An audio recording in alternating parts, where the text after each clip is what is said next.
G'day friends and fans, welcome to Tabletop News. I'm your host, the author, David Applegate, author of the books The Boyhood of Cade, Power Games, Into the Osmound, and The Erotic Tales from the Empire. Part 1's out now, Part 2's coming soon. Thank you to all those who support the channel. I invite you to support the channel through the links in my link tree. More on how you can support the show later.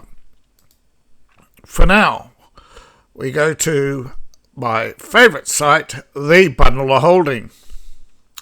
First up on offer is Tentacles 7. Oh yeah, quick note. I'm actually making this video the day before release and making it available on my Patreon. So if you actually want to watch this the day before its release, you want to watch my videos early, I'm going to start trying to do this with more of my videos, have them on my Patreon. We'll see how that goes. What else I can do to make, entice you to join my Patreon. Alright, so Tentacle 7 is the 7th offer. There's more to come, obviously, of Carpathia Mythic tabletop role-playing ebooks. There's more Lovecraft to come.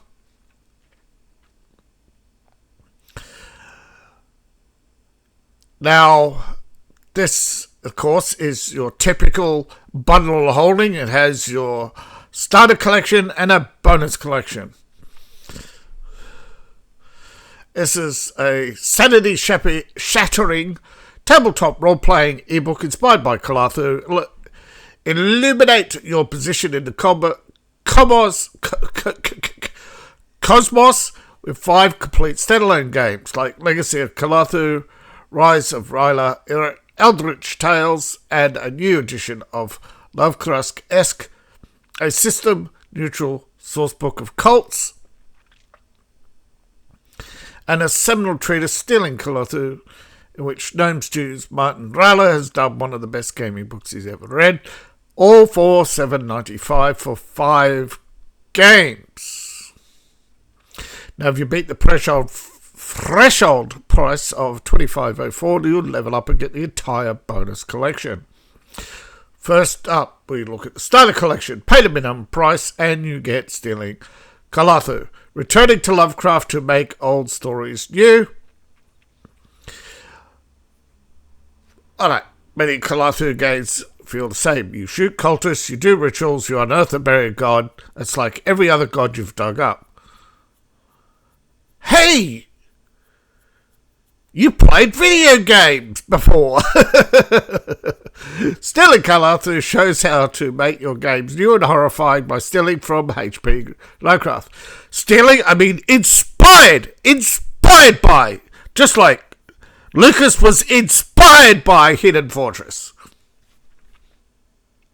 By adapting and combining and stealing Lovecraft's ideas, you can create scenarios that feel new, seem new, and can be, maybe, even horrific. Now, there's not much you have to do to be strikingly original. Don't worry about being accurate or consistent, just play around with Lovecraft's ideas, and you'll discover something fresh and original. Does it work? Hey, just look at the pile of Carpathia material out there, folks. It works. And this is a breath of foul air. Ha! Very good. Very good. Pun intended there, no doubt. Now, the Far Horizons Guide to Cults is, these 14 system agnostic cults, conspiracies, strange religions, and other mysterious organizations can be allies, antagonists, or set dressing for any mythos campaign. Worshippers of the void, technologists trying to digitize their body. Hey, that's a real thing, by the way. And, of course, there's to be bound to something for everybody, including a cult generation system. Eldritch Tales and 2 supplements. Lovecraftian old school role-playing, referee screen and an Eldritch Inquirer, a old school revival rules for instead of dungeons, you have Mythos Horrors, referee screens, and Inquirer, official magazine of Eldritch Tales, Part 1. Get you started in Lovecraftian horror or returning to Lovecraftian horror. There's a bonus collection, which I recommend you always level up.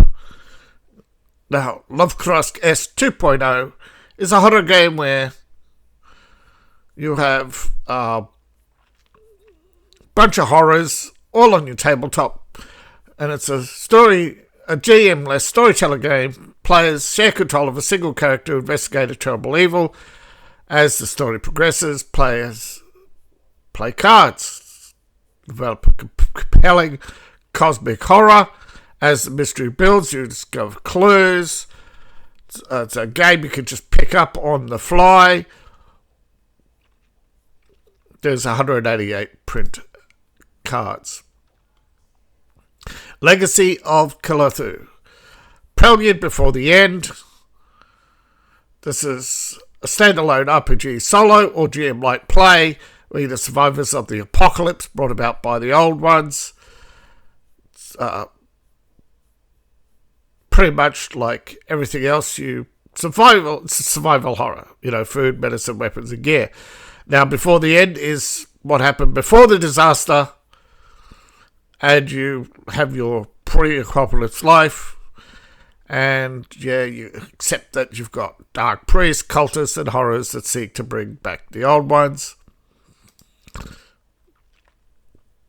Rise of Riley. Year Zero Cosmic Horror. Again, this is a standalone. It's Year Zero Engine. This is Twilight 2000. So you have invaders, super soldiers, etc. Forge uneasy alliance with aliens. Uncover forbidden truths. In the depths of Rilo's self, make impossible choices for humanity to find a place in the world that shares the cosmic horrors. Will you be humanity's last hope or its final casualty? Cthulhu Dark and Fairyland. Minimalist, bleak, intense. Okay.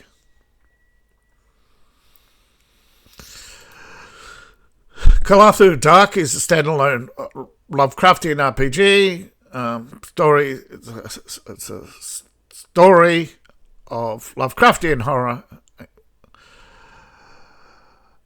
You enter a world of terrifying and terribly human, with very few rules. It's bleak horror, in which humans are powerless when confronted by hyper-intelligent alien horrors. You can't beat them. You can only run, watch, hide, and soil your pants. Right, Fairyland. It's a abbreviated Cthulhu Dark, with an investigation into the Scottish borders where children disappear, and you have eventually discover Fairyland. And those who know the story of the Fae, Lovecraft fits very well with the stories of the Fae. Now, Cthulhu Reborn is an open source mythos tabletop role-playing game, 20 historical investigations. Starts with the Jazz Age collection for $9.95. This is public domain horrors from Lovecraft. And you get 9 titles in the Jazz Age collection, all DRM-free. And if you pay more than the threshold price of $21 USD, you level up and get the entire collection, 11 more titles worth $43.50. So, pretty decent discount there. Now, if you pay the minimum, you get Yog. This is one of the bizarre gods or monsters. This is pure Lovecraft, around which there are cults, artifacts, tomes, and places. And this describes 40 entities, gods and monsters, rituals, artifacts, tomes of secrets, sinister cults, weird places. Most of you probably heard, if you're into Lovecraft, the Antarctic city, all the elixir of life, the dimensional rifts, Azeroth and other horrors. And you probably heard a lot of these names elsewhere and probably didn't even know they were Lovecraft. Now you got some investigations. These are basically your scenarios, whatever, modules, whatever you want to call it. These are your adventures where you do investigations into Lovecraftian horrors in various locations and settings. Arkham is a name that comes up often in Lovecraft. Sometimes the American West, it's where a lot of your Weird West stuff comes from. Lovecraft horrors and full left rule sets that let you publish your own adventure scenarios. Game designers for Lovecraft. Settings: classical era, medieval, the Age of Sail, the Age of Revolutions. Technically, I think the Age of Revolutions didn't start in 1750, started earlier, but it really ended in 1924. Although you can technically claim that the Chinese Revolution, Communist Revolution, was the last big one. And of course there's the Vietnam War, but it actually started earlier. But eras do overlap, like the Victorian era, World War One, the Jazz Age, or what they call the Between Wars, the World War Two, the Cold War, the Modern Age, though there should be the Nuclear Age in there, and future. Yeah. Brilliant. Now, level up, which I recommend you do, and you get the entire collection. Now, you get more historical investigations, adventures, whatever you want to call them. Again, you have Atlantis, Australia, Holy Roman Empire, get back to Australia, London, the Italian Alps. There was many things found in the Italian Alps in the Ice Age, leftovers from the Roman era, which would be very good for historical settings for Lovecraft. You know, find a Roman Ark and so you find yourself in the middle of the Roman campaign crossing the Alps. Calathu, modern era investigations, some which just more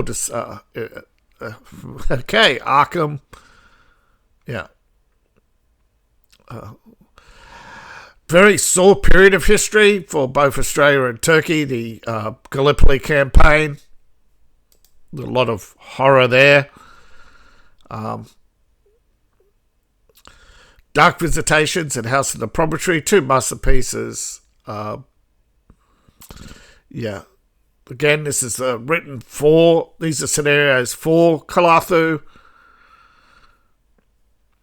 Where you have Dark Visitations. Again, protagonists are doing an investigation into a research project being performed in secret. And A House in the Promontory, another investigation into a house on the hill.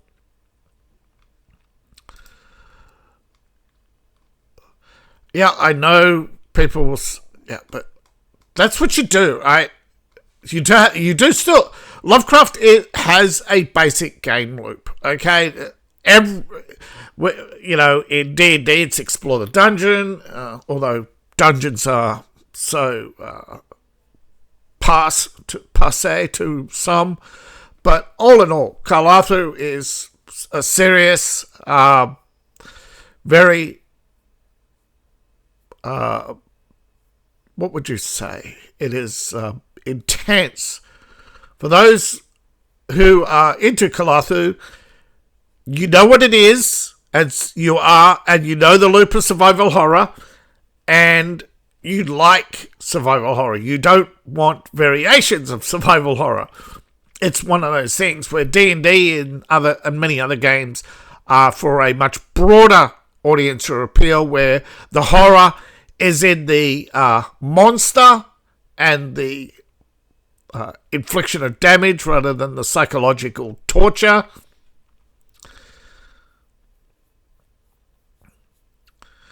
In Carpathia, you there's lots of run away now, where in D&D it's I draw my sword. Now, there's some very good Carpathia, of course, and there's very mediocre. But I've heard from a lot of Carpathia people that it's a matter of taste. What one person says, it's mediocre, it's just another house on the hill. Others will just rub their hands together. So if it's really worth at least once getting into Carpathia, if you're a role player, because it does expand your mind. It gives you possibilities. Whereas if you're a Carpathia player, you settle in and you enjoy the ride. So there's something for everybody in Carpathia. Please don't dismiss it offhand if you're a D&D player. But I think a lot of D&D players don't come back because in reality, there isn't a lot of D&D, okay? There isn't much to report about it. It's a much broader role-playing world out there than just D&D. And hopefully I encourage enough of you to realise that, yeah, sometimes it's an expensive hobby, but alright, if you're a starter pack player, this is the way I look at it, right? One weekend, $10. That's less than a movie. 4 of you, $40, right? That's less than a movie. And the more material you have, the more weekends you get out of it.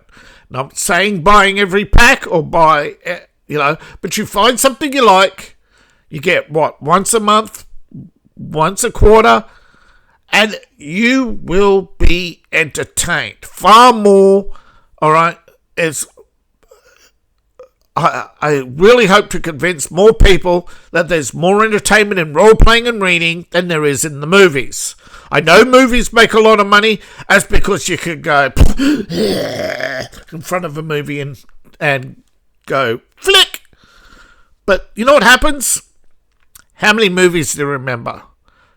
Trust me, you're going to remember years later when you're all sitting around the table and somebody pulls out the Carpathia card and everybody just automatically throws up their hands and says, "Run away!" Because, there's a nightmare underneath that card. And speaking of nightmares underneath, this goes back to August 23, a dark dungeon tabletop fantasy role-playing game. Nightmare Starter Pack, $9.95, and has a bonus collection. This is resurrected from a past pack for Cosmic Horror from Colorstone Games. You may see that name many times associated with horror. You have incursions from the realm of nightmares that manifest as dungeons. This has a very unique gameplay. Okay, $9.95 gives you 3 titles in the starter pack to get you started. So that's, 3 weekends. But if you pay the threshold price, $20.40, you level up and get 3 more. So worth an additional $60. So for $20, you get 6 weekends worth of entertainment. Not just the day, Friday night to Sunday night, about a few hours each day. Get your rocks off, scaring the living daylights out of each other. And fudging dice. Alright, so in the Nightmare Starter Pack, pay the minimum price and you get the nightmares underneath. A Dream Kingdom invades in the form of dungeons. So you have Nightmares Incursions, where you've got to find the treasure that keeps the incursion anchored to the physical world. And once the treasure is looted, the incursion is destroyed, and you profit, rinse, and repeat. The individual creatures made of the nightmares can be killed, but as long as the incursion exists, it continues to spawn more. So, Doom on Nightmare mode. Monsters grow larger and more dangerous the longer it takes adventurers to deal with them. This is basically Nightmare Curse. And the part of the loop, of course, is collect loot, invest money into institutions who will provide you with favours and services. Once you spend enough money in the town, you can attend classes, and build yourself up, get yourself more goods, get maps, expand your territories, etc., etc. And, of course, what's Nightmares without dungeons? And you got monsters for old school role-playing games. Fantasy, intended for fantasy. And City of Poison. Now, these are dungeons.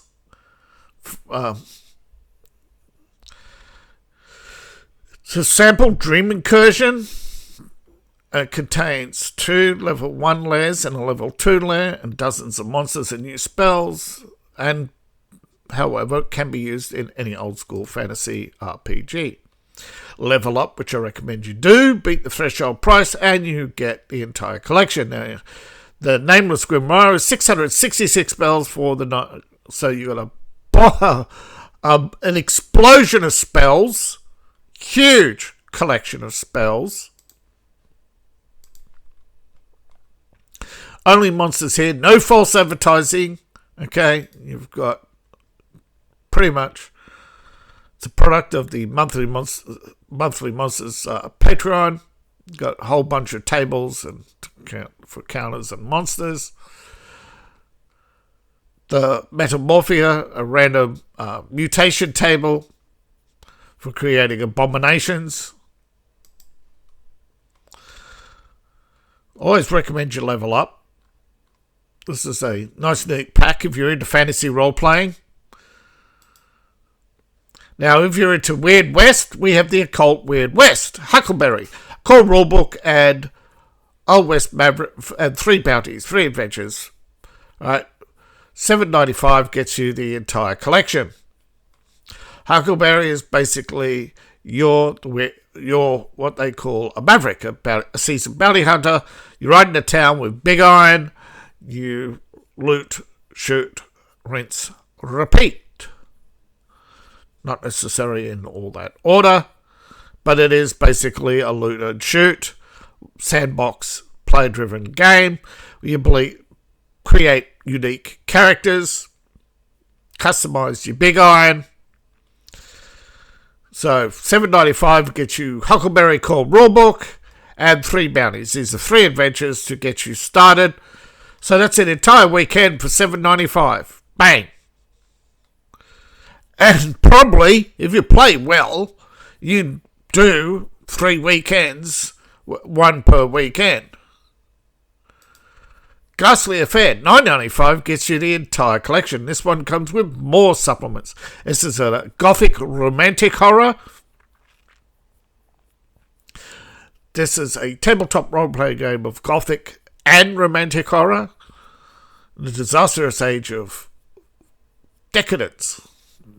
This is a French period which started with the marriage of Marie Antoinette, the ascendance of Napoleon, and the short-lived fame of Lord Byron, the poet. This was marked by the Napoleonic Wars, of course, which ended not once but twice. With eventually Napoleon II successfully exiled the second time.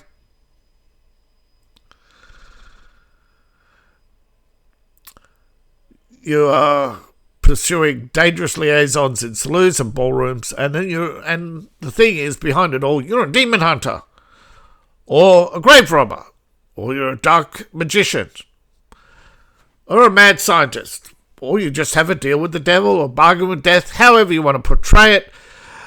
$9.95 gets you 6 titles in the entire collection. You have the basic rulebook, and known as the affairs, and so you have the affairs, the player's guide, and the presenter's manuals.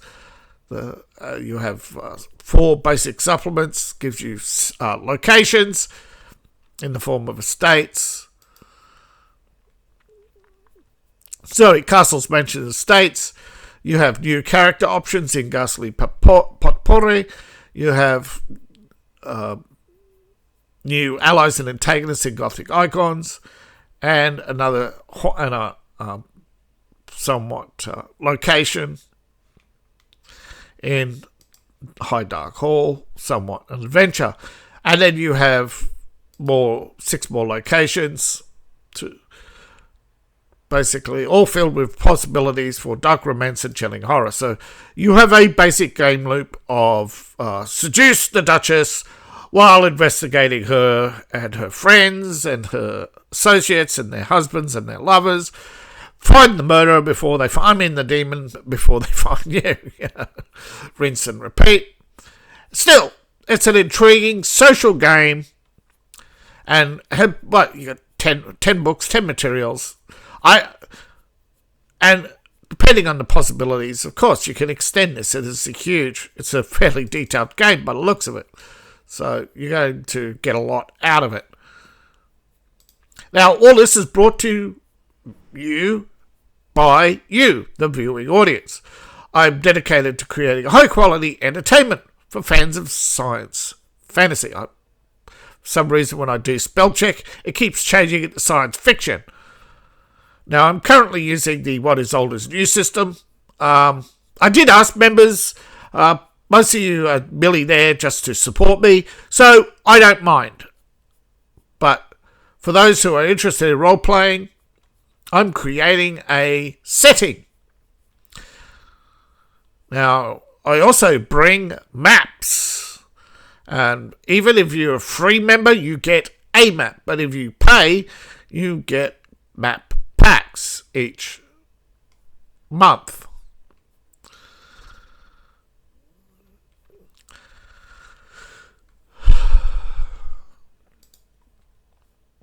Now,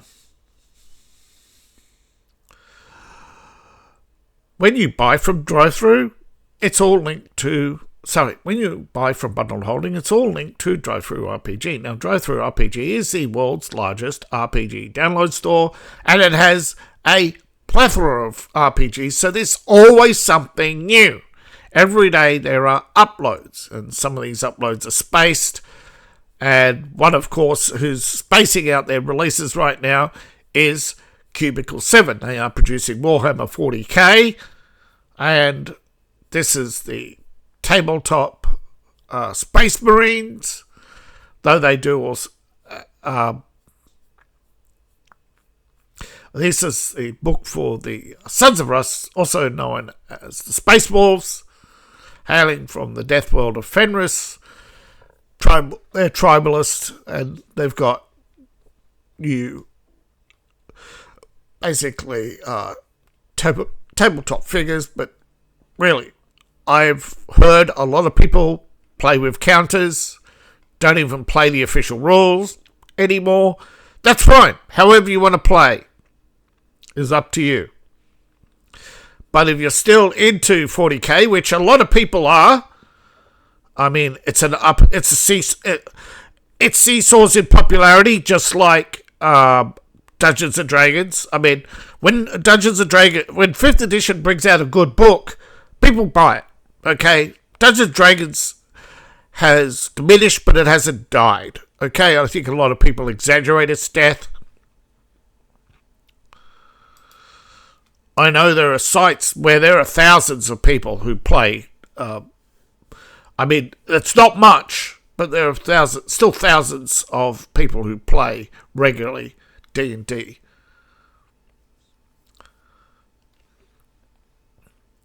Vaesen, Mythic, Carpathia from Freelink Publishing. This is interesting as it's another horror. This is, however, based on the mythos of Central and Eastern Europe. Central Europe basically encompasses Germany, Northern Italy, Switzerland and Austria. Eastern Europe, Hungary, Poland, all the way through to Ukraine. And, yeah, the Slavic people's secret societies based in Prague. And it is actually on Roll20. It's a condensed rules. Year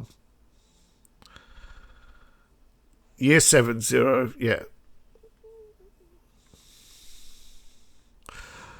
Right. So it is for other systems. But anybody can adapt any system if they really wanted to. Just use the setting, use stats from another monster, it's called reskinning. I mean, a good DM knows how to reskin, Gothic horror into D&D. I mean, you got all the undead, doesn't take much to do, and you got all the maps, you don't really... But this is, looks really good artwork-wise.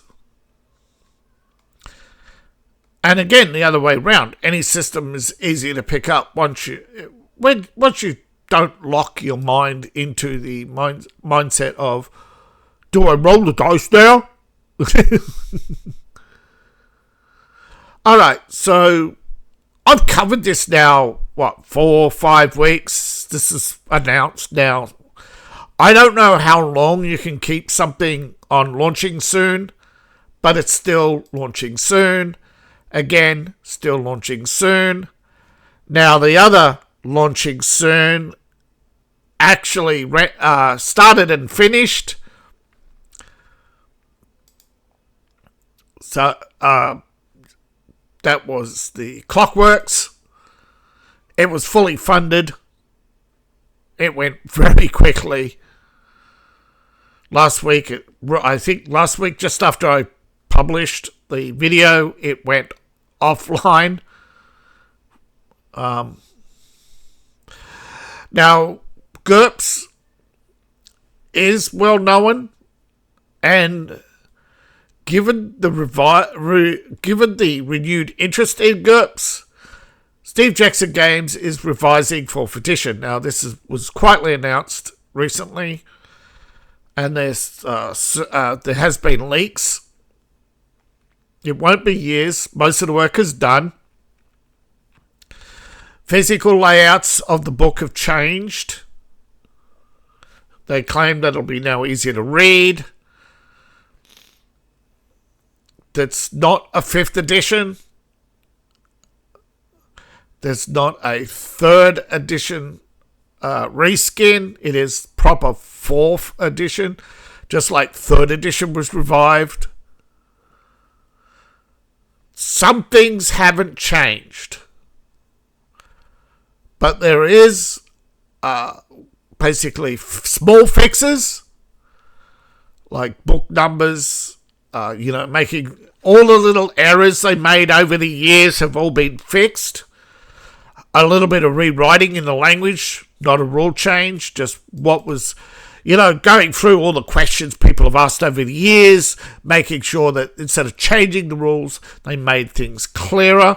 Most of it is minor stuff, okay? But there are hundreds of changes to do.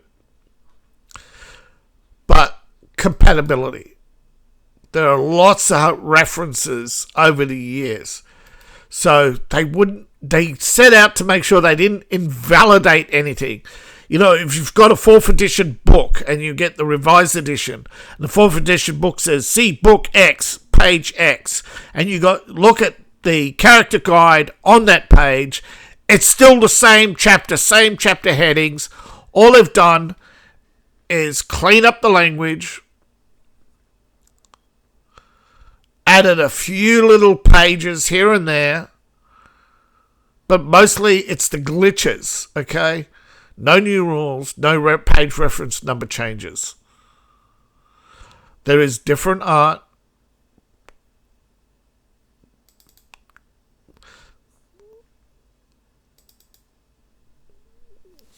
Now, indefinites, this is just for economics, they claim. No, it's just stop the lawsuits over gender language from the diversity, equity, and inclusion fascists. But Doug Cole on GURPS. GURPS has always been chasing the trends, but I think they just didn't want to insult the customers to provide them with a enhanced readability, and put in and change the art.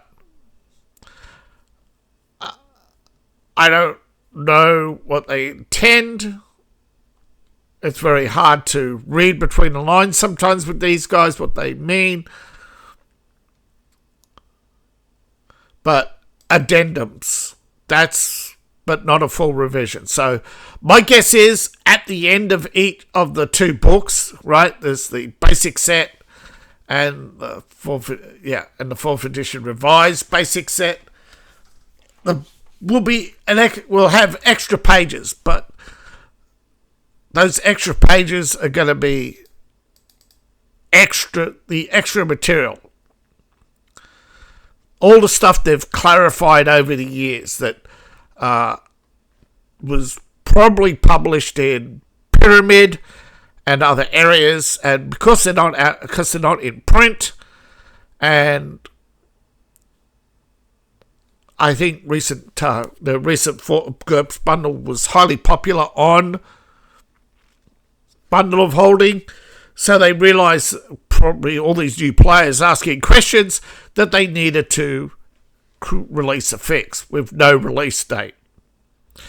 And how they're going to release it, I don't know. Whether or not it'll be how they're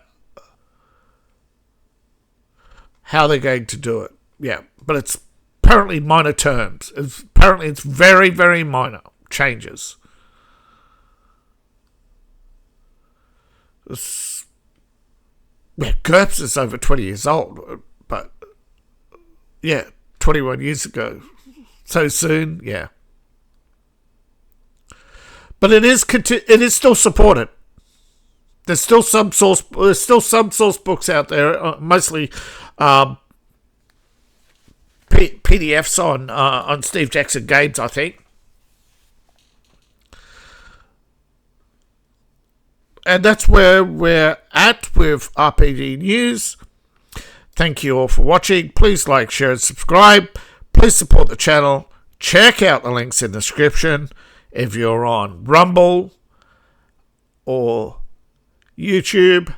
Hopefully, I'll soon have links and that for Medium and Substack, so that you, on X and other platforms, you can get the links for free.